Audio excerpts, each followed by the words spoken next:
All right, I think we would start. We would usually would record our series and we post it on our YouTube page. And usually folks would eventually go on our YouTube page and view the recording. We're usually recording our seminars that is online or in person just for people to go back and use it for their research and scholarship.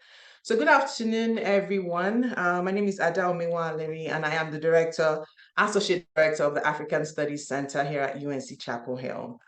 Welcome to the first of our three series on reimagining electoral democracy in Africa. Today's talk, we would focus on democratic resilience in Africa, and that would set the tone for the subsequent webinars. We have two more. The second talk is next week, and it focuses on the election process, and it's on Thursday, September 14th at noon. And then the last one is at noon on Thursday, September 21, 2 weeks from today. Like I said, session is being recorded and we will upload it to our YouTube channel.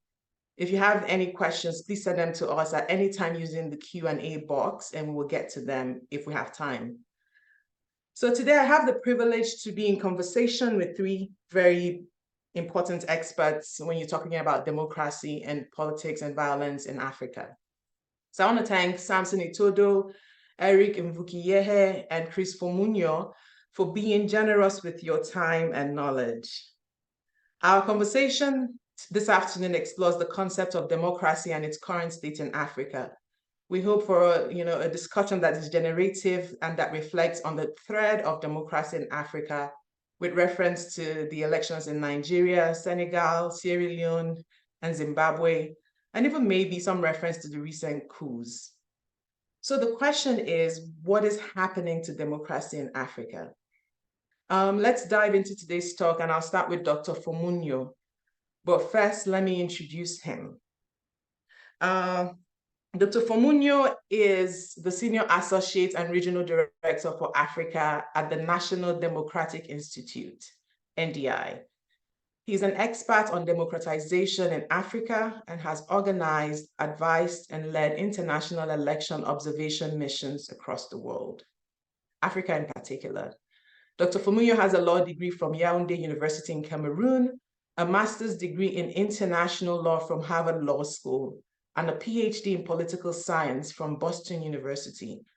Dr. Fomunyoh is an adjunct faculty at the African Center for Strategic Studies and a former adjunct professor of African politics and government at Georgetown University.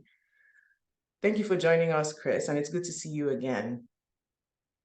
My question is, can you share your thoughts on what you consider as the most pressing challenges facing African democracies right now and how that can be addressed? Well, thank you very much, Ada, for inviting me and for hosting this very timely panel, because for those of us working on Africa and for people following African politics at this moment, the issue on the table is Africa's democracy. The future of democracy on the continent is under threat. It's true that we've seen the democracy decline across the globe, but I think that in past months, it's really hitting our continent very hard.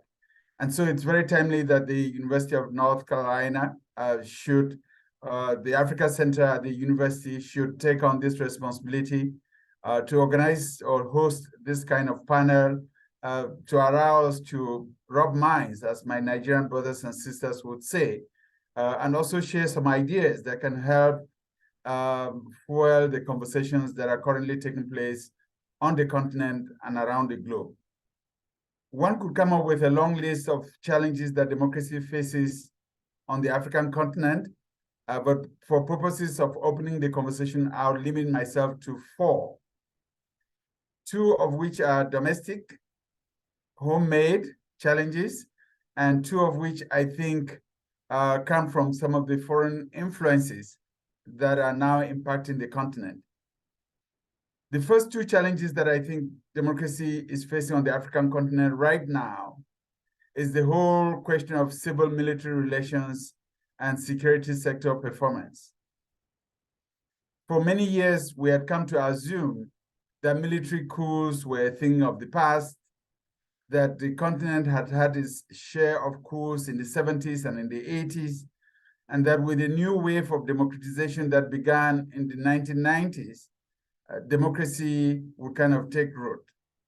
Unfortunately, we're back to the time of coups, and in the past 3 years, we've seen coups in 6 countries, 8 coups in 6 countries, and we now have military regimes back in power in Sudan, Chad, Mali, Burkina Faso, Guinea-Conakry, Niger Republic, which is still ongoing, and just a few days ago, Gabon. And so that really presents an enormous challenge to democratic governance and something that is likely to pull the continent in the wrong direction. The second challenge that I think democracy faces on the continent is the whole question that many Africans are asking themselves, whether democracy is delivering or the inability of civilian-led, democratically elected regimes or governments to deliver the services that their citizens expect of every democratic country. I remember very well when Nigeria went through its transition in the early 90s, or in 1998, 1999, that the catchphrase on the lips of every Nigerian was the democracy dividend. People were expecting a dividend to come from the transition that they had been involved in. And I think that when you look at many of the countries on the continent, that the aspirations, the hopes that people had going through democratic elections, electing civilians into power, that those expectations are not being met, that we're still seeing judiciaries that are not fully exercising their independence from the executive branch, that we're seeing parliaments or legislative branches that are not exercising the kind of oversight that citizens have come to expect of their legislators, that they are not enacting legislation that deal with the key issues that their constituents care about. And we're seeing executive branch that are really poor performance and that are getting away with impunity over issues for which they ought to be held accountable. And I think this lack of delivery is causing a disconnect between the aspirations of Africans and the performance of their leaders.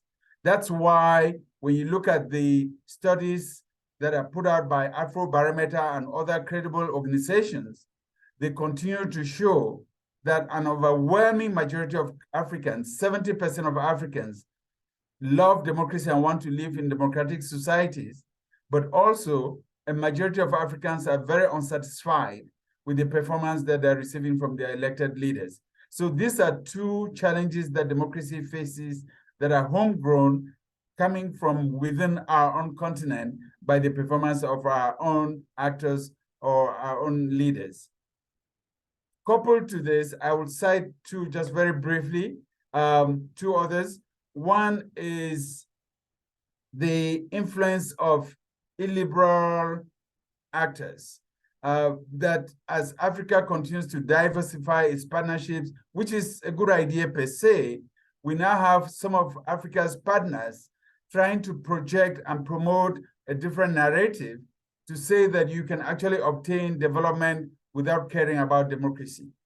And whether that's being done by China or by Russia or by some of the countries from the Middle East, Saudi Arabia, the United Arab Emirates, these illiberal influences are creating confusion in the minds of some Africans to actually believe that your countries or their countries could attain development without democratic governance.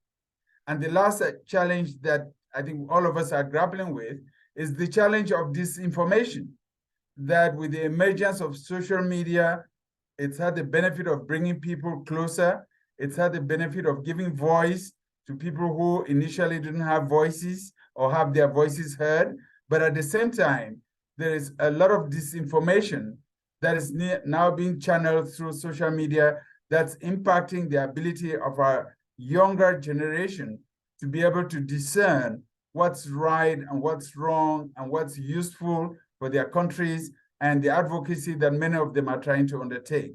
In a nutshell, I would say these are the four major challenges that I see for democracy on the African continent, and that I hope we can expand on during the process of our discussion. Thank you very much. Thank you very much, Dr. Fomunyoh. I guess I would summarize my key takeaways. There's several takeaways from what you said, but very important is the reference you make to the very young population that the continent has, and the dissatisfaction with service delivery, and of course that accumulation of that and other factors, you see increasing poverty, increasing resistance, and all of that, and it brings us to the next question about the economics of democracy and corruption. So my second question will be to Dr. Eric Mvukiyehe. Dr. Eric Mvukiyehe is an assistant professor in the Department of Political Science at Duke University. He's also a faculty affiliate at the Abdul Latif Jamil Poverty Action Lab, Duke Center for International Development, and the Triangle Institute for Security Studies. His research agenda focuses on sub-state violence in its various forms, on political processes in fragile states and democratizing countries, and on the evaluation of policies designed to address violence and to promote democratic politics. Prior to joining Duke, he was an economist at the World Bank. He was also a democracy fellow with USAID and has consulted for the UN, where he led evaluations of UN peacekeeping operations in Cote d'Ivoire and Liberia. Dr. Mvukiyehe holds a PhD from Columbia University. Thank you for joining us, Dr. Mvukiyehe. There are three parts to your question. The first is if you can discuss the economic dimensions of democracy in the 4 focus countries or more that we are referencing today, which is Nigeria, Senegal, Zimbabwe, and which one is the third one again? Sierra Leone. Sierra Leone. Thank you. And then the second is, how do economic disparities and corruption intersect with democratic institutions and processes? And the third is, what strategies can be used to promote economic inclusivity within democracies? And I'm happy to repeat the questions if you need me to. Yeah, I think they're clear. Try to lump them together because some of these issues are interrelated. So first of all, thank you for this kind invitation to be part of this panel and this important conversation. I'm also glad to be sharing the stage, the virtual stage, with my esteemed colleagues. And so thank you very much for that. So let me tackle the question of first, the role of economy and its intersectionality with democracy. And then I'll sort of bring in the issues of corruption and what strategies are being put in place to sort of address some of these issues. When we on the first question, we're essentially asking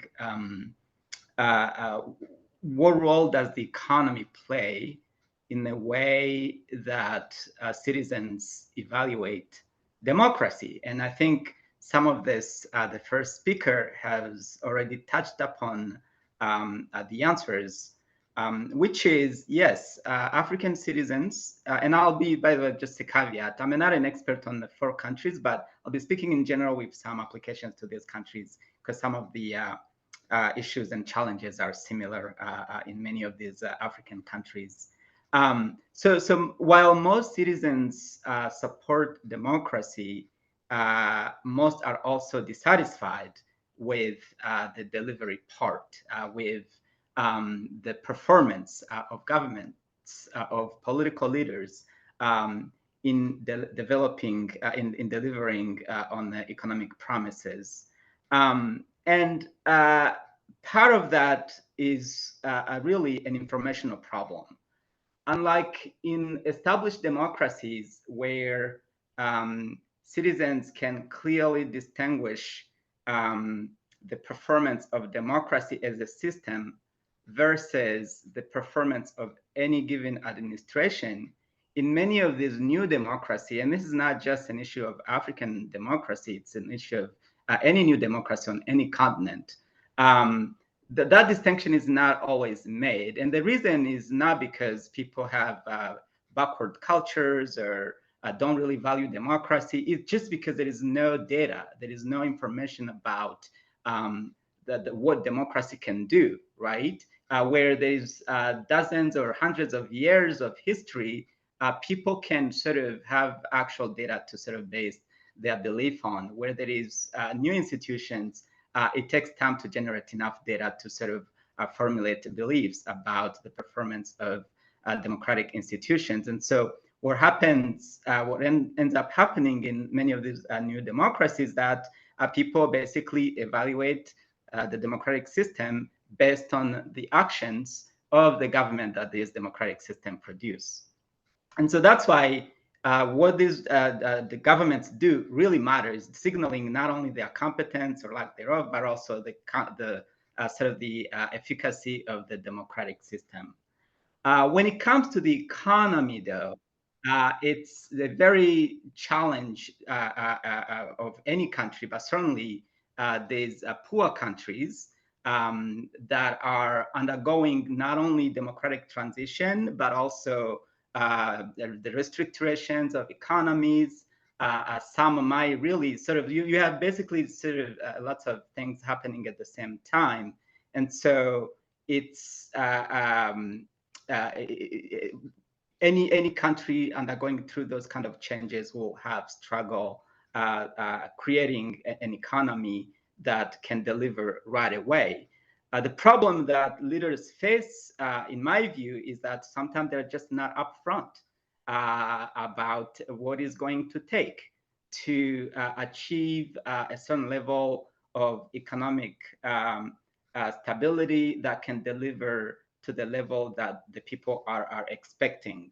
And it's the sort of these unmet expectations that typically lead to disappointments and to some of the disillusionment with democracy that we have now seen, with people openly embracing military dictators and military coup leaders simply because they've been disillusioned with what a democratic system had promised before. But again, some of these issues can be foreseen, can be anticipated, and can be discussed openly. But politicians sometimes lack the political courage of discussing these issues openly and being upfront with people on what's going to take to get to the level that they can actually deliver economically on a consistent basis. The other point I would like to add here is that precisely because of the lack of information about the performance of the democratic system, tangibility matters a lot in how people evaluate both the government, but also the democratic system. So empty promises can only last for so long. At the end of the day, people would want to see their pocketbooks. They want to see whether they have a job, a steady job, whether they have an income to feed their families. And so the more a government can deliver on those things, the more citizens will sort of have trust in the government, its efficacy, but also in institutions that get created the government.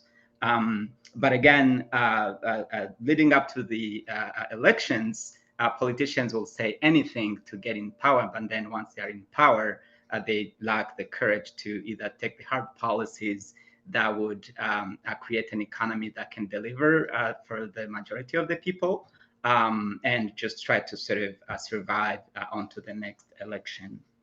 That's all I can say about sort of the role of the economy into the ways that people evaluate democracy in Africa and other new democracies.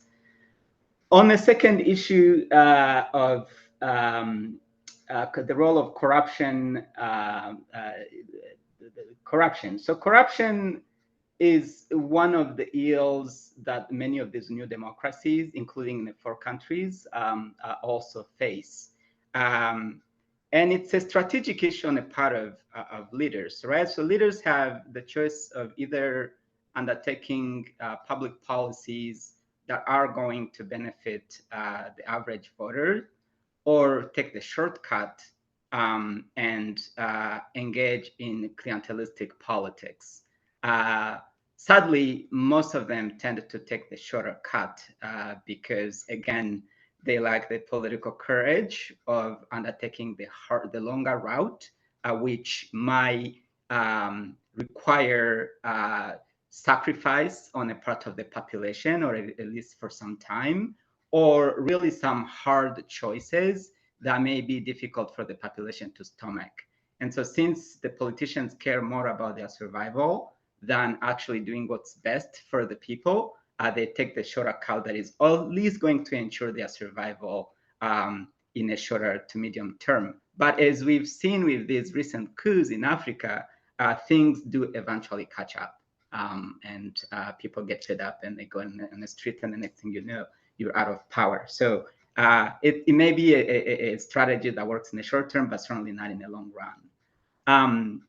Lastly, what are the some of the strategies then that have been used to promote economic inclusivity in these democracies? So I think the old strategy is one of good governance. As we know, it's become almost like a slogan that nobody even knows what that means anymore. But there are something to that if people can actually get down to the nitty-gritty of what it means to sort of govern well.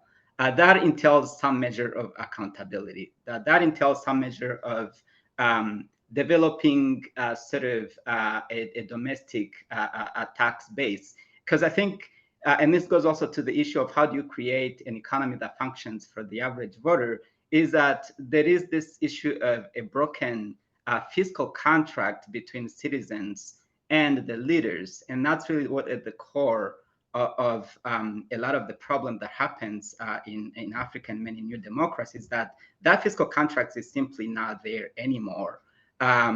And so what that fiscal contract, so part of what good governance can do is to try to restore that fiscal contract. And by fiscal contract, I mean people are able to sort of pay taxes to help the government generate enough revenue to produce public goods that people deserve and expect in exchange of paying taxes. So when that fiscal construct is broken or doesn't exist, leaders find ways of financing public goods or private goods through, say, foreign aid or through some other source of means. And then that sort of linkage between government and citizens are completely broken or don't exist. And so what you end up having is this vicious circle where countries are sort of maintaining a permanent and poverty. So what good governance can do is to restore that sort of fiscal contract and social contract, allow citizens to actually see what governments are doing and be able to pay taxes that are going to sort of finance public goods that can contribute to the benefits of the welfare of the population, not just of the few. So I think I'll stop there, and we can sort of dig a little bit deeper into some of this in the Q&A. But thank you.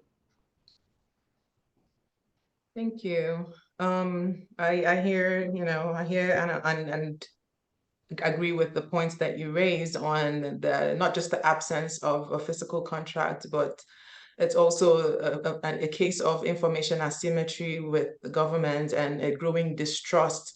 And then Chris's point about illiberal influences and misinformation on media, it kind of makes creates a paranoia within a society that is already dealing with just survival and provision of their basic amenities. And that paranoia can lead and start off different fires with, disturbing the stability in the country and pushing them 10 years backwards. And, our third question, how it speaks, focuses specifically on the youth. If you see what's happening all over Africa with, the unrest, the civil protests, it's led and started by the young population, which is fastly becoming a majority of Africa's population, and Africa has the majority of the world's youth. So I will go to Samson Itodo, who is our third panelist. Samson is an experienced community organizer and development practitioner with over a decade's experience in constitution building, governance, electoral governance, governance reform, electoral governance, civic engagement, and political organizing. He serves as the executive director of YIAGA Africa and founding convener of the Not Too Young to Run movement. In 2018, he was appointed by the Gates Foundation as a goalkeeper and honored by the National Democratic Institute as the 2018 Rising Democracy Leader in Africa. He was also inducted into the 100 Most Influential Young Africans by the African Youth Awards in 2017. Samson is a member of the board of Kofi Annan's Foundation and also on the board of International IDEA. Samson holds bachelor's and master's degrees in law, but from the University of Jos, and a Master of Public Policy from the University of Oxford. He teaches election law at the Nasarawa State University, where he's also a visiting scholar on election law. Hi, Samson. Thank you for joining us. My question, is around youth engagement in sustaining democracy. And you have all of the experience and the educational background, but even the practical experience of this issue. Can you share your reflections on the role of the youth in the outcome of elections in Nigeria and Sierra Leone, and their role in expanding the democratic space and resilience in Senegal and Zimbabwe? What are your forecasts on youth's political participation and impact in Africa with its growing young population? Well, thanks, Ada. Thanks for inviting me to contribute to this discussion, and quite delighted to be sharing the stage with the upcoming esteemed speaker. Just in case you hear some sounds, it's raining cat and dogs here in Abuja. So please just bear with me.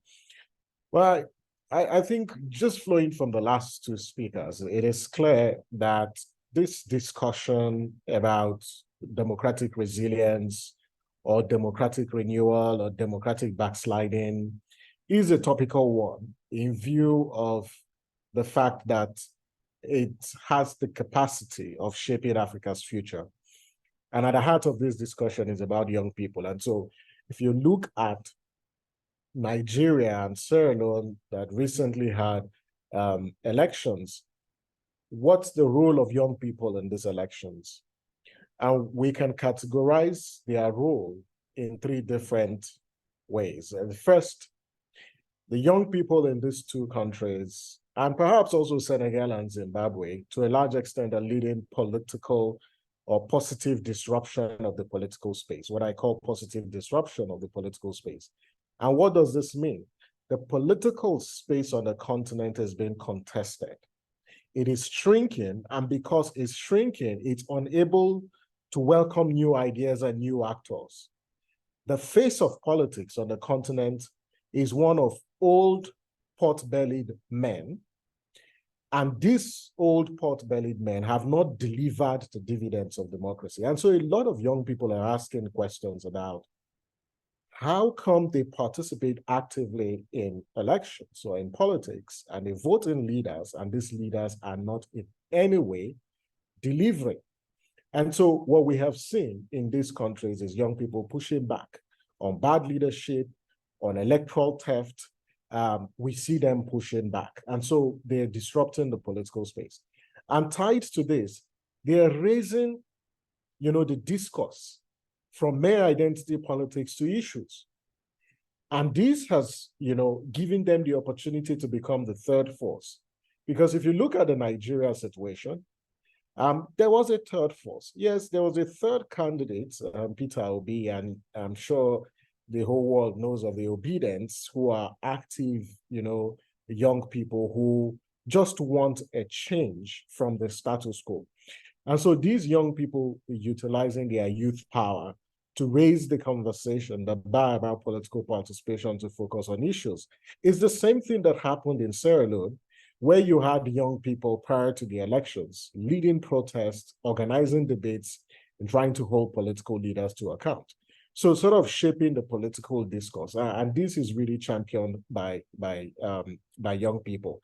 We've also seen young people, in addition to managing those elections, because they serve as election officials, but we've seen a lot of young people also express interest to run for office in these countries, Nigeria, Sierra Leone, including Zimbabwe that recently had elections. And so we see young people playing those roles. I think fourthly is the fact that a lot of young people in these countries have been championing the cause for electoral accountability. They want clean elections because they have faith and belief that if you have credible elections, the probability that these elections will produce accountable leaders is quite high. Although clean elections does not guarantee that you're going to have accountable and responsive leaders. It takes a lot more than just participating in these elections. So in terms of the role, this is where I see, young people playing a significant role in this in this different context. But there is, a second dimension to this conversation. And first, there's a pandemic of discontent within these countries and within the region. And this is manifested in the kind of, excitement you see young people when there is military takeover, whether it's Gabon, whether it's Niger, whether, it's Mali. Why? And like Chris said, because democracy or democratic leaders have failed to deliver the dividends of democracy to the people, because young people are speaking from the street. They just want a good life. They just want a better life. They want access to health. They want, improved security. They want freedom. But the second dimension to this is the fact that despite the fact that these young people are demographically a majority, they have not utilized their powers to make a significant difference when it comes to elections. A case in point is Nigeria. Nigeria still has one of the lowest turnout, for elections. There are over 83 million registered voters. Nigeria recorded the poorest turnout. And so you try to draw a correlation between, how come you have a high number of young people who are registered? You have a surge of young people who are leading political debates.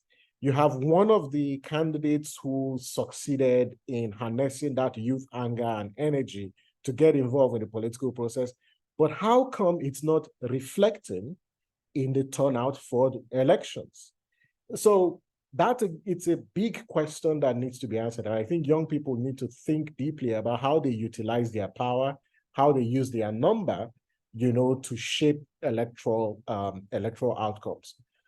But what is more disturbing is the fact that Afrobarometer tells us that support for democracy is higher amongst old people than young people in Africa. And it is not the reasons are not far-fetched. They're not far-fetched because the kind of democracy, the species of democracy that is practiced within the region is one that doesn't deliver its promise. And so young people are seeking for alternatives. And if the democracy that they are told can lead to, first ensuring that when they pursue happiness, they secure happiness, they secure a good life. If this democracy isn't delivering, if what you have is a recycling of political leaders and political elites in public office without any form of accountability, then this is not the kind of democracy that they want. And where do I see, young people in terms of prospect for the future? I think that we can't ignore this pandemic of discontent in the continent, but we must also recognize that young people are expressing the rights of rebellion. Because if you look at the Universal Declaration on Human Rights, it recognizes the fact that citizens and people have the right to rebel. although this rebellion must be within the ambits of the law. But when you talk about, the law and the rules, if democracy is reduced to mere adherence to rules, and it doesn't go beyond adherence to rules to improving the quality of life or the one that delivers democratic outcome, we will continuously see this rebellion. And that's one. Secondly, is the role of technology. The fact that we're seeing a migration, of citizens and young people to the digital space. This has changed and radically transformed human relations, including the relations between citizens and the state. And so young people have this powerful tool, which they are using to renegotiate, governance, renegotiate democracy. And so I see technology playing a critical role and young people using these tools, to hold governments to account, but also ensure that democracy or whatever system of government actually delivers. And thirdly, with respect to where my projections and how I see where young people, go over the future, is it's a place where they might, and this is my respectful view, they might begin to think about a different form of governance and not necessarily democracy, because democracy is gradually losing, its vitality. But again, from what I see, it's not like citizens or young people are losing hope in democracy.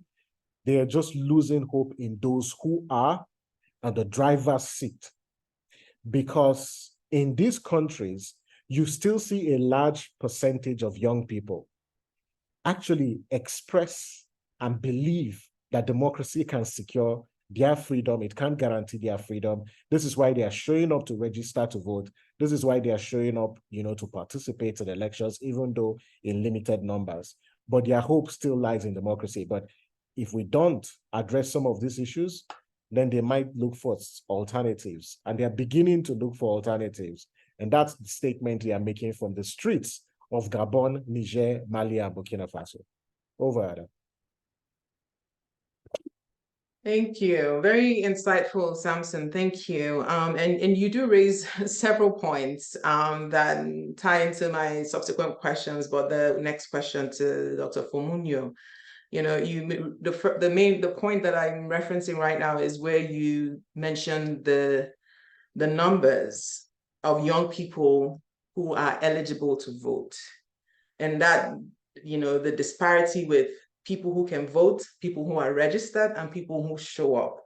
So essentially, despite having the numbers, young people aren't maximizing and mobilizing and using their numbers to advocate and get changes to happen. And also, I'll tie that into the last comment you made about the Afrobarometer finding, where there is also a disconnect with who wants the demographics of who wants democracy and who thinks democracy isn't working for them. And it's you see older generation wanting democracy to continue, but the younger demographic saying this isn't working for us. And it brings me to the question, Dr. Fomunyoh, about the future of international partnerships in Africa. We have a lot of, NDI has been supporting democratic development across the world.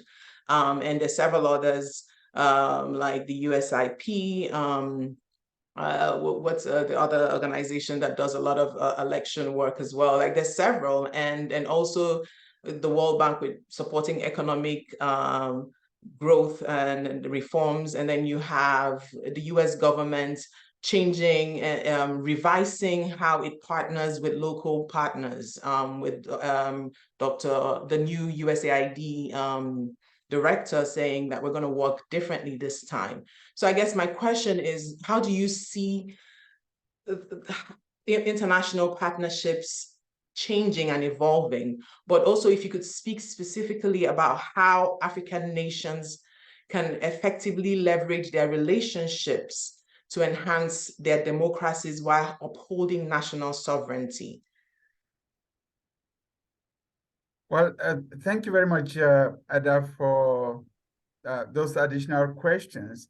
And if I may just piggyback on what Samson said in the last segment with regards to youth, that we collectively really need to pay attention to the aspirations of the African youth, because therein really lies the future of the continent.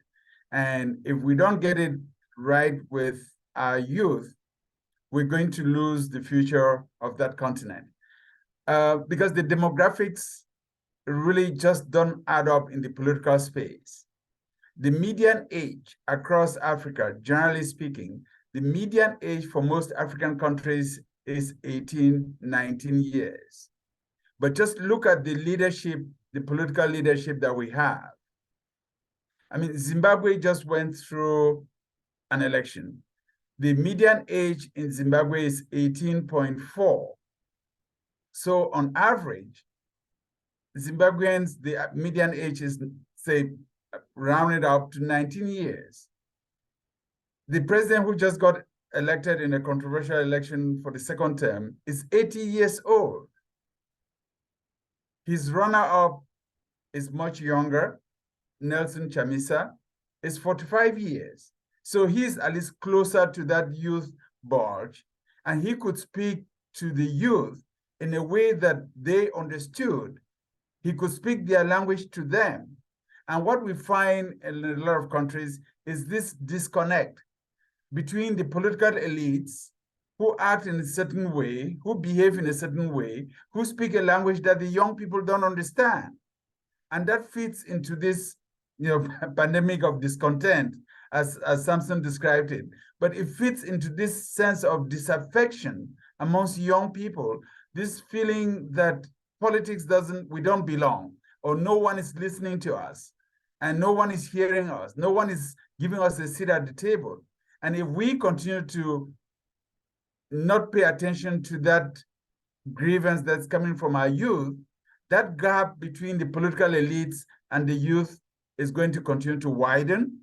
And because the youth have the numbers, they're going to be able to upset the governance model that's currently being embraced by a number of countries. And so we really need to pay attention to the youth bulge. We need to find ways to engage with the youth. Political parties need to find ways to recruit and give responsibility to young people so they come into political parties and they can help run those parties. They can bring all of this technological expertise into how parties recruit members and train members, and how parties develop political platforms that respond to citizen aspirations. And that would give them a seat at the table and would give them a sense of belonging. Also, the reason why you may find that the older generation adheres more to democracy is because they've been down the path of military regimes in the past. If you look at how politics has evolved on the continent, you would recognize that the generation that is now come of age is the generation that was born in the 90s. And the generation that has not experienced military rule and that don't really know what restrictions military regimes bring on rights and liberties and fundamental freedoms. The fact that military regimes have created a lot of havoc across the continent in the past because they're not economists. They don't know how to run economies. They don't know how to run people and manage the diversity of viewpoints that African countries generally have. And so this new generation, out of despair with the leadership that they have, run to whatever alternative presents itself. But sooner or later, my fear or my hope really is that they would come to the realization that yes, while democracy is not delivering right now, while democracy is in short supply, while one can consider that democracy is an anemic patient, what that patient needs is more blood transfusion, not less, is more perfect democracy, not less. And so we collectively have to work to perfect our democracy, to make it more accountable, to hold our leaders more accountable. And we do that by finding ways to engage and to change the narrative in terms of what democratic governance means. That is where partners, international partners, can be helpful, because and that's the approach that NDI takes. We believe in standing side by side with our partners, in fact, standing behind our partners and supporting them in priorities that they have defined for themselves. I believe that international partners would do a lot of good listening to the Africans and actually creating the space to amplify the voices of Africans, because we have to give ourselves as Africans the credit, because when you go through African countries now, we're no longer in the 90s. We're now 3 decades down the democratization path, where the fight for democracy is being led by Africans in their respective countries. They are the ones putting their lives on the line on a daily basis to advocate for more democracy. They're the ones, the whistleblowers, they're the ones calling their leaders to account. And they should be supported, but they should stay in the forefront and not have someone parachute in and try to give the impression that democracy is a foreign concept that is required of African leaders. I think that too is an area where we need to continue to work to make sure that democracy is embraced as an African value. Because when you go through even our traditional societies, there are norms even for traditional rulers.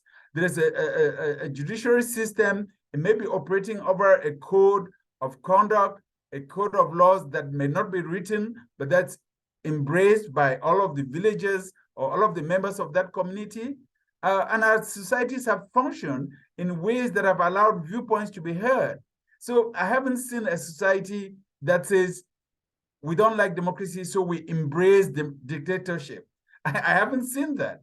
What people are asking for is for a perfection of democratic governance to meet their expectations. And I think international partners can help by providing that level of support and also by holding some of their allies accountable. That the frustration, a lot of the frustration with the international community across Africa is that when civilian leaders have conducted themselves poorly, that they've been given a pass, or they've been seen as having received a pass from their international partners. And so the younger generation that's in the streets then says to the international partners, when we complained because the president was changing the constitution to perpetuate themselves in power, you did nothing about it. Or when we complained that a 90-year-old man was ruling a country like Cameroon for 42 years, whereas the median age in Cameroon is 19 years, and the youth have no voice at the table, you did nothing about it.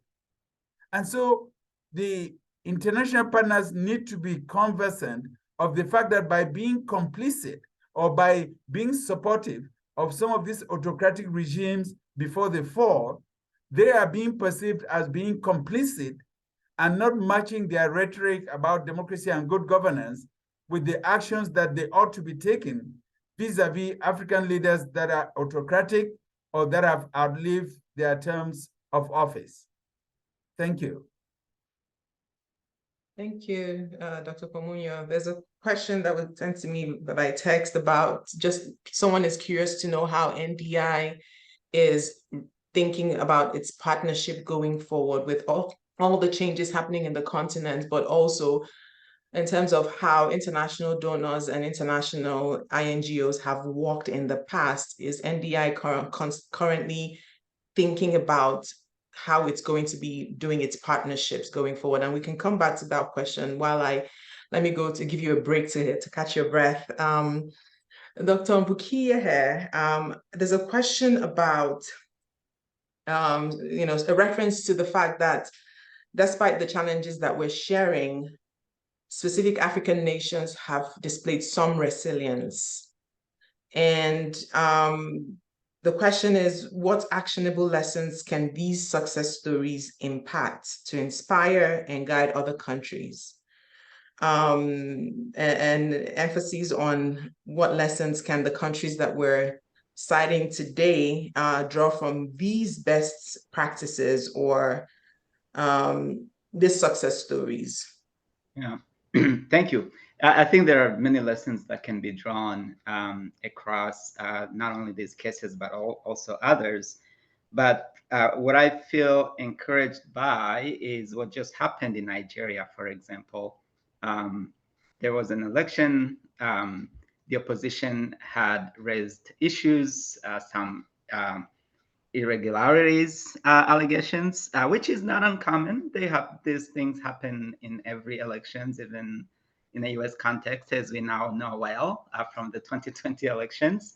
But I think following these basic democratic norms of addressing these type of issues through peaceful legal means is key, rather than inciting people to violence. Sadly, as we've also seen in other cases, whether the allegations are serious or more serious or less serious, I think there is a proper way to deal with them and the wrong way to deal with them. And so I'm encouraged by this sort of embrace of going through proper institutional legal mechanisms to adjudicate this type of issues. And so in Nigeria, for example, the election court reviewed all the evidence that was presented, rendered its decision just yesterday, right? That's refreshing and that's really welcome. Can more countries do that? Absolutely, they can. But I think there has to be some kind of ideally explicit agreement, pact among the elite, because lots of this instigation to violence come from the elites. So if they can agree to abide by these sort of basic democratic norms and rules of the game, that would be a very good first start to sort of ensuring that the gains of democracy, at least as a mechanism, a governance mechanism, can sort of be sustained. The second lesson that I think has to do with some of the economic challenges that we were discussing in the first segment. At the end of the day, people do want their government institutions to deliver. And that's, again, it's not just an issue of African countries, it's just a general issue even in the US. How do people decide the elections? Economic voting models will tell us people's pocketbooks, how they feel, whether they have a job, whether they are worried about their economic conditions and so on. So these are legitimate concerns that dictate how people evaluate the functioning of their government and state institutions. And so we shouldn't feel any different when African people use the same metric in evaluating their institutions. And so what that means then is that governments have to take these issues seriously when they know that they are going to be evaluated, whether in the next election or during their time in government. But I think more fundamentally to this is the need to have to sort of preempt some of these challenges, so to speak, by having a credible opposition that can challenge or present an alternative vision of society, vision of governance that people can learn about, so that when it comes to election, they are really choosing between competing visions of society. Because what happens sometimes is people are just choosing between two charismatic leaders that may have empty policy platforms. In fact, if you ask people, what does your candidate stand for? Probably they won't tell you something very concrete or specific. And that's a problem, that's a challenge. And that's what gets us where we are, because once those people who don't have any concrete policy platforms get into power, well, that's not going to be created overnight. So they're probably just going to do things that are not in the best interest of the voters. And so having a way of cultivating the sort of the political infrastructure, not only of the government or of governance, but also of the opposition as a critical part of the governance system is key. And that's where these external partnerships really can be key. I was really pleased with what I just heard from Mr. Fomunyoh. This partnership can also rethink how they approach capacity building. It's a term that I really hate. I think I prefer capacity, perhaps strengthening. Capacity building has this sort of like paternalistic connotation that is not always warranted in some cases. But many of these parties in new democracy do, in fact, can use some help from partners to develop this kind of policy platforms. Can be educational, inform people about what their vision is, and present themselves as a credible force that can alternate in power and present and serve the interest of the people. And the final piece to this is also civil society. I know there is always sort of tendency to sort of consider civil society as a benign force. Unfortunately, in some cases, civil society are not always civil. They're uncivil society as well. But if there is a way to sort of reinforce the capacity of democratic civil society, those that really inform the people, educate the people about governance issue, educate the people about what society needs, educate the people about how they can utilize the institutions that are in place for them. Political parties are governance institutions that are available to people. They help people aggregate their interest so they can be utilized productively to actually be able to serve the interests of the people. And so civil society, I think they can play a more constructive role in linking people to political party, to aggregating their interests, to having credible platforms so that once leaders are elected, they can actually deliver onto what they promised in a credible manner. So I think that some countries have shown examples of this. And so Kenya will be an example. Nigeria, like I said, will be an example. A little bit of Senegal, although some of the events with the recent arrest of the one of the leader of a political party are causes of concerns. I think they show some kind of maturity that can be emulated in other countries and sustain these democratic gains. Thank you. Thank you for the insights, Dr. Mvukiyehe.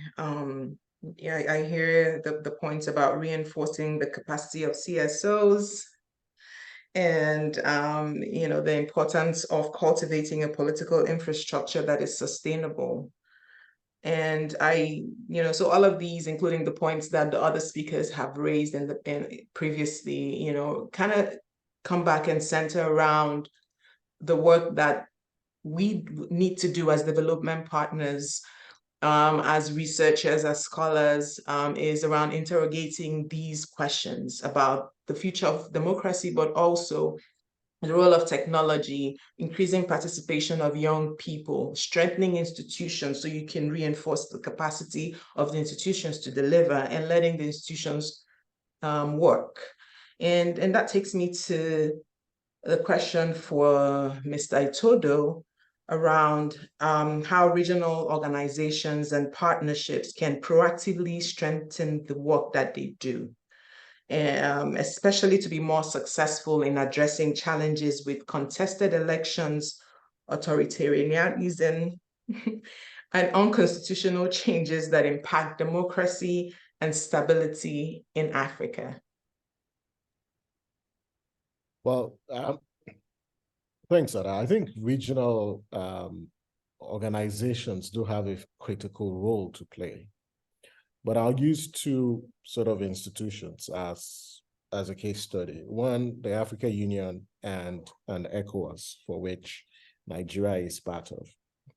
And I dare say that these institutions have lost a greater degree of legitimacy because of their failure to take proactive actions to hold political leaders to account to regional commitments and norms and standards. Secondly, when these groups and these institutions deploy for elections, they often protect the political elite at the expense of the people. And so the amount of solidarity you expect to see from this kinds of institutions and standing with the people against their oppressors is quite limited. And this is why these institutions, are gradually losing their legitimacy because of failure to actually respond to the needs and priorities. If you want to see the African Union of the people, if you want to see an ECOWAS of the people, it has to be the one that jettisons this idea of esprit de corps between political leaders. And when these heads of government meet, they have to tell themselves the difficult and the hard truth, that they cannot trample upon human rights, they cannot steal elections, they cannot fail to deliver, quality health care and expect the people to be happy with them. And I think these institutions have to hold their leaders to account. Because what we see, it's a reactionary, approach towards dealing with these issues. And this is why, these institutions can impose any form of sanctions, but then the people who are protesting on the streets, are doing so, and they think that these regional institutions do not represent their interests. And so I think that these institutions have a critical role to play.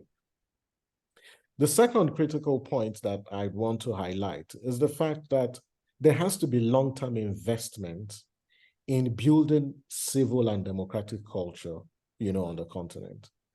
And Africa is not bereft of, norms and standards. We have the Africa Charter on Democracy, Elections, and Governance. We have several protocols. We have several institutions like the African Court. You have the ECOWAS Court.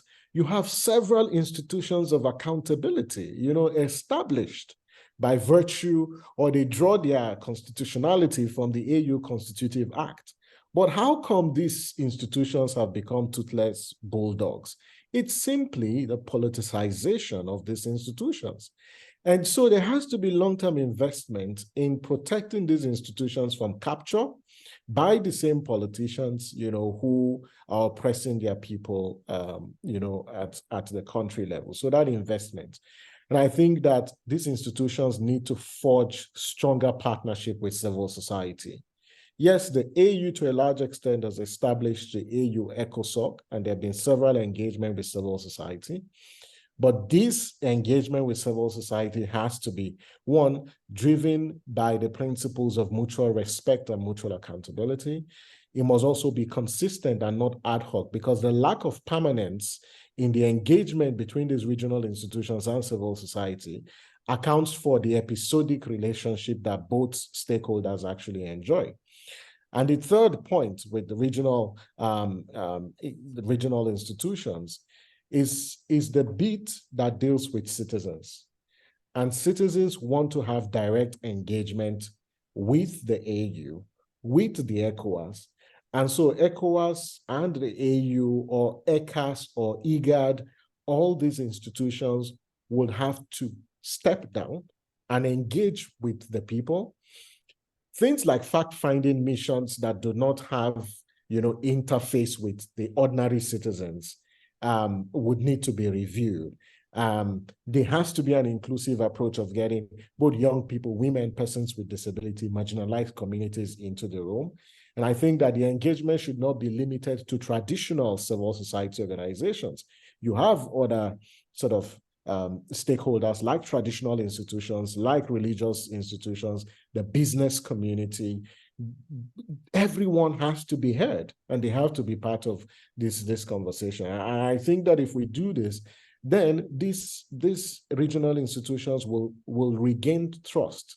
But in their current configuration, their current outlook is not one that inspires confidence on the part of citizens. And we must say the truth the way it is because of the politicization of these issues. If you look at the AU, yes, several reforms were introduced to the AU, but just last week, we have cases where, as simple as issues around internal accountability was also flagged. So I think that, yes, these institutions have a role. They have a role for advancing accountability.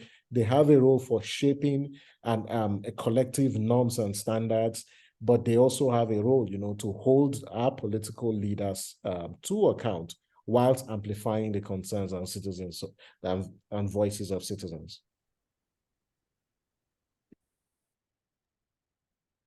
Thank you, Samson. Very useful and insightful comments as always. We do have a few, and thank you to Eric and Chris for, this generative discussion that has led us to some participant questions. And I'm going to read out the question in the Q&A box, and I will throw it open to any of the panelists to take it. So Strother More Ndinga says, it seems we need to bridge the generation gap. Older Democrats who know how to govern and impatient youth who want their turn.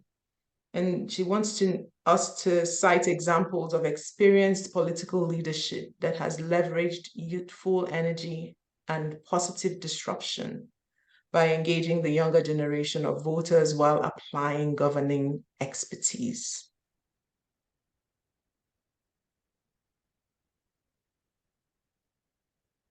Sure. Excellent question. And the beauty about these conversations with regards to democracy and democratic governance on the continent is that we don't need to go outside of the continent to find examples that work, examples that can inspire, and examples that prove that in some cases, democracy has delivered and is delivering. One example that I would cite in response to the question is what the former president of Liberia, Her Excellency Ellen Johnson Sirleaf, is doing with young women leaders across Africa. She, as the first woman elected president twice, elected and re-elected, to serve on the continent. When her term of office expired, she didn't stay on. She didn't try to amend the constitution of her country. Instead, she worked hard to make sure there was a smooth transition. And in fact, in her case, power actually changed hands from her own party to the main opposition party of the country. So that's a living example. But since leaving office, former President Ellen Johnson Sirleaf has set up the Amuje Fellows Program. That's a program that identifies young women leaders across the continent and creates a platform for them to be able to learn from other experienced global leaders and provides them support to continue to lead in civic and political activism and leadership in their respective countries. For me, that's really an example that should be emulated by many of the other leaders that are retiring from the political process. I see former President Goodluck Jonathan in Nigeria has a foundation that's working on these issues of democratization. And a number of other former presidents are trying to do that. I think we need to encourage more of that because that's the kind of platform that can allow the younger generation with all the intellect and energy to learn from the wisdom and experience of the more elderly generation. If I could also just very briefly address the first question that you asked with regards to how is NDI changing its approach to programming across Africa to meet the new realities of the day. And I would say that that's something that has been part of NDI's approach to work in terms of acknowledging that the champions of democracy are right there on the continent. And we Africans, and I speak this time as an African, we should give ourselves a lot of credit. Oftentimes, we forget to realize that the champions of the day are the Samsons, the people who are in the trenches, who are making things happen in their respective countries on a daily basis. And oftentimes, if we know them to our peril. We should give them the credit that they deserve because they're the champions, the true champions of democracy. Unfortunately, in the past 3 decades, we've seen them emerge and mushroom all across the continent, and you should get credit. And for an organization like NDI, I would just take, for example, the work that NDI does with election monitoring, that people who have been tracking the organization have seen that we're doing less and less international observation missions, and we're now putting a lot of our support to provide technical assistance to citizen organizations, domestic observers who are observing their own elections as a matter of constitutional and civic responsibility. That some of the innovation that has been done with election monitoring on the continent is being led by African organizations, such as YIAGA Africa in Nigeria, the organization that Samson leads, ELOC in Kenya, NEW in Sierra Leone, organizations in Senegal, even in Zambia, in Malawi, in Zimbabwe, that are doing citizen observation using new technology to be able to project not just the electoral process, everything that happens on election day, but even to make projection on election results that can allow them to determine the veracity of elections being published by the election management body. These are very innovative practices that are taking place right on the continent. And in many of the countries in which NDI now works, we prioritize standing in the background and providing the technical expertise so these homegrown organizations can do the work and take the credit that they so well deserve. So that's, in the interest of time, I would limit my responses to these two examples.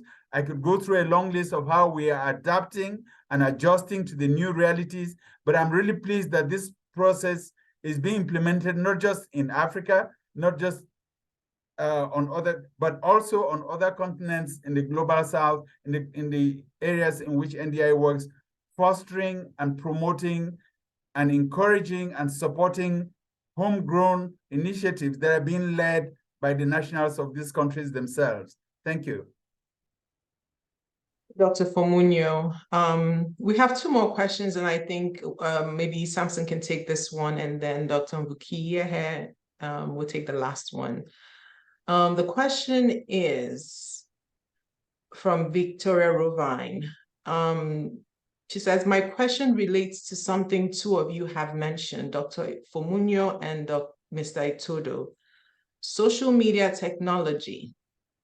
Dr. Fomunyoh included misinformation in the 4 items he discussed as challenges to democratic politics in Africa. And Mr. Itodo noted the importance of the digital space as a venue for positive political expression. She wants you to discuss this tension using examples from African contexts. How can civic organizations use these technologies effectively, reaching their audiences without being drowned out by the flood of misinformation traveling through the same channels? And I can repeat that, Samson, if you want.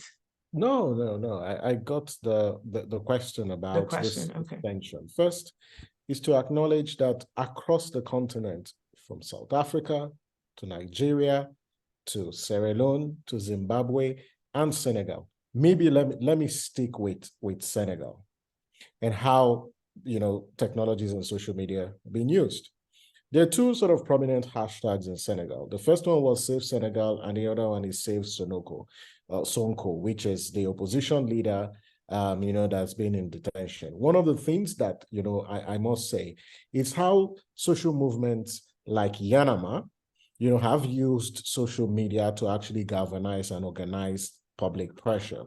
I think it's a very unique way, and it's just, getting, citizens to do what? To speak against the oppression, but also use that to put pressure, on the political class.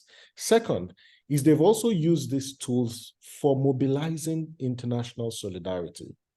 And so if you go to this platform, or when you use Twitter as a classic example and use the hashtag, you clearly see, how, there are several other groups and activists across the continent who have used this technology, and Twitter to galvanize solidarity. If you come to Nigeria, you have NSAS. It was just a hashtag, and that was, the hashtag that helped galvanize young people to push against police police brutality. So across the continent, the use of technology, the use of social media is quite profound, and it actually plays a critical role in galvanizing young people, whether to participate in elections or, to mobilize popular support. Now, yes, is there a tension? Because these same tools have been used, for misinformation and disinformation. If you look in Sierra Leone, also in Zimbabwe, for Sierra Leone, we've seen how, political actors have set up, digital war rooms used for propaganda and also disseminating misinformation. And that's quite, unfortunate. Unfortunate to the extent that a lot of the actors are actually young people. And this instrumentalization by the political class to get young people involved in negative forms of political participation is very disturbing. But what we have seen is how have, these consumers, as well as those who use these tools, push back against this information. One of the things that I saw in Zambia during the last Zambia elections, there's a group, an organization called Bloggers in Zambia. They did set up, fact-checking platforms that helps with fact-checking and debunking fake news and misinformation. And so across the continent, we've seen, in fact, there's actually a regional hub of fact-checkers who have been involved in fact-checking issues around elections. They were there in Sierra Leone, in Nigeria, in Zimbabwe, in Zambia, including South Africa. So we've seen fact-checking evolving or emerging, as a burgeoning sector within the digital ecosystem. Secondly, it's also the issue about platform accountability. We've also seen organizations, and particularly organizations who use these tools, or civil society organizations, continue to hold the likes of Facebook, the likes of Twitter, including TikTok, to account, for their conduct, especially around, deleting or removing harmful content online. And so we've seen a greater engagement from these different organizations to hold these platforms to account. And for Facebook, Facebook set up, this cohort and it calls them trusted partners. And these partners, help Facebook with the Meta, with certain nuances around the political space, just to help, those platforms counter fake news and misinformation. So this tension exists, but I must say that we've seen resilience on the part of these institutions. We've seen creativity on the part of these institutions to limit, the use of misinformation and fake news. And also, we've also seen a socialization, a socialization drive by these organizations to help the public understand how to identify fake news, and also their role in ensuring that they curtail, the dissemination of fake news and misinformation. But it indeed one of the major threats that we face to democracy. Our democratic institutions are becoming victims of misinformation and disinformation. And so this menace has to be really, really addressed. And it also plays its own role. Because if you look at also the whole trend and the discourse around the military takeovers, we know the role that the Russia and the Wagner Group, have also used misinformation as a tool in both Niger, in both Central African Republic. So it's quite a topical issue that it should be a matter of interest to everyone. Over. Thank you, Mr. Itodo.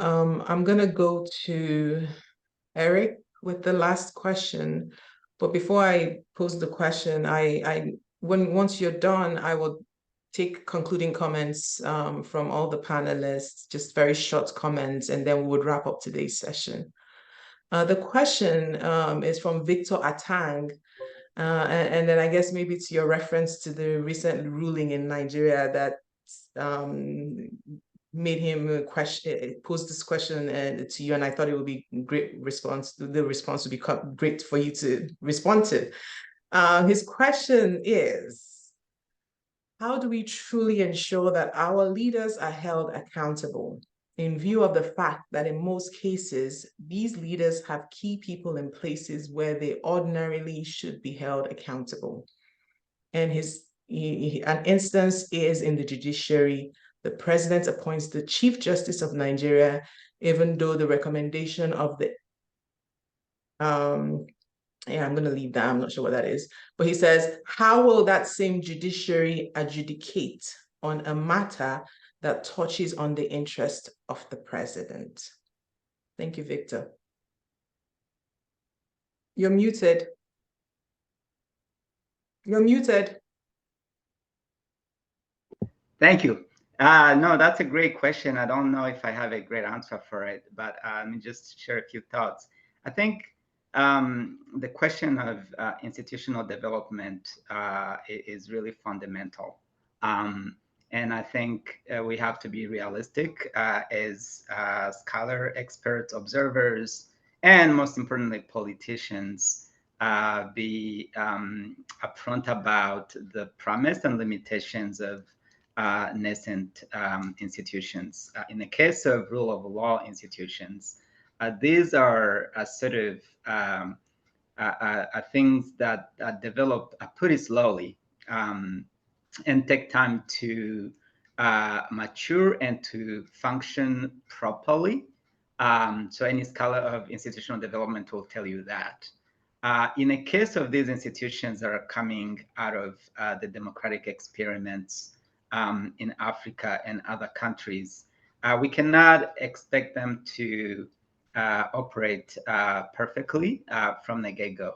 But there has to be some intentionality, both on the part of political leaders, but also some patience on the part of citizens to give them a chance to sort of show if they can really work as intended.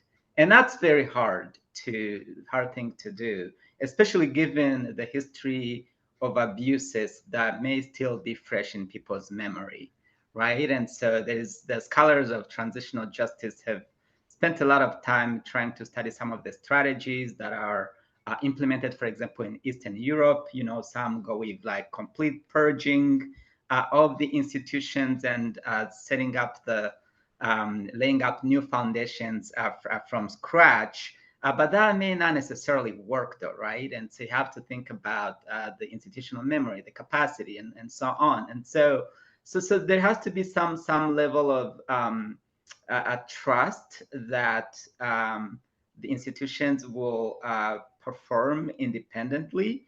But the onus is also on the political leadership to really show that, you know, people have reason to sort of have that kind of trust. If they continue to sort of interfere in sort of judicial processes, that does not instill confidence in the eyes of the people. And so I think if the politician can sort of restrain themselves and signal that it's a new era and the institutions are going to be given the independence that they deserve, and then people can slowly start developing and building that trust, and eventually it can take on. But it goes both ways, and it's an experiment. In this specific case of Nigeria, I don't know enough about this election court and whether it has the trust of the population and the legitimacy, more importantly, of the population to be able to say, well, it's rendered its verdict, and then everybody's going to abide by it, or whether that verdict is legitimate to begin with. But I think it's something that we as citizens also of Africa should sort of take that leap and give institutions a chance to develop and grow. Thanks. Thank you. Thank you, Dr. Mvukiyehe, Dr. Fomunyoh, and Mr. Itodo. I'll invite all of you to leave us with some concluding remarks. If you can keep it short to 10, 20 seconds. We're already close to the end time. So maybe we'll start with you, Dr. Fomunyoh, and then Samson, Mr. Itodo, and then Dr. Mvukiyehe, please. Sure. Very quickly, one, that democracy is not just about elections, it's with all of the other practices that come with it. And transparency, for example, is one way of enhancing credibility in institutions, including the judiciary. The fact that yesterday, for example, the Nigerian Court of Appeals was broadcasting live its deliberations over the petitions meant that the 90 million Nigerians who had put their names on the voter registry could at least follow for themselves and make their own interpretations on the independence or the functionality of the court system.